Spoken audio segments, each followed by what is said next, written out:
Xbox had their big reveal at E3. They decided to be there, unlike Sony, and they gave sort of like their multi-year strategy as to what you can look forward to as an Xbox owner. But sort of what was buried in their press conference, and especially addressed earlier prior to E3, was that Xbox as a hardware platform really is not the core of what the strategy is anymore. It may be the optimal place to play if you're not a PC owner, but the way that you're going to be able to experience Xbox's content is now really on the Game Pass platform. The Game Pass platform itself looks to be trying to create what Netflix did for movies as sort of first at the gate to actually have like a holistic platform that gives you access to lots of games that don't, in a platform that doesn't feel inferior to the console. Like if you look at the way Sony has dealt with PlayStation Now, they still think their content is king, and you need to be a PS4, PS5 owner to first gain access to the games, and then maybe a year, 2 year, 3 years later, you can then get that content to PlayStation Now, leading the PlayStation Now platform to feel like playing second fiddle to the main platform, PS4, PS5. Xbox sort of reverted all this and saying, okay, the Game Pass platform itself is a much stronger platform if we're not locking it down to hardware. So the first step was making games that were available on Xbox and porting them over to PC and having them playable on both. And you saw this largely during the Xbox One generation, where most titles got a PC release within a year of it being released on the Xbox. Then you saw the adoption of cloud service, and at first it was pretty limited, but now they're going full swing. Any game that is released on the Xbox can be Xbox One or Xbox Series X, will then have the ability to be cloud streamed. So no longer is the Xbox really a hardware platform. The Xbox now is a Game Pass platform, which opens the doors to anybody who wants to pay the $15 a month to gain access to the Xbox Game Pass Ultimate subscription, which allows you to play any sort of Xbox game on iPad, PC, your Xbox, mobile phones. It's carte blanche. Anything will go, and you'll be able to gain access to any of this software catalog, including the titles that are released day and date.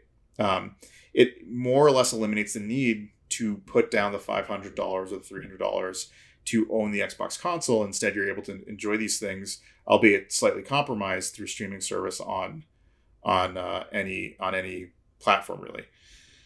So it bears to ask, what is Sony going to do? The Game Pass proposition is extremely compelling for a lot of gamers. It allows you to play just about any game you want in most third-party games at the price of $15. It's more content than you could possibly play per month. Sony needs to look at this and think hard about what their overall strategy is.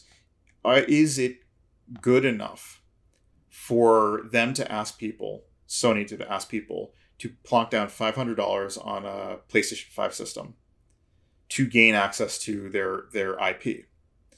Sony has to be looking at this and be making a real strict calculation about what it is that their next steps are.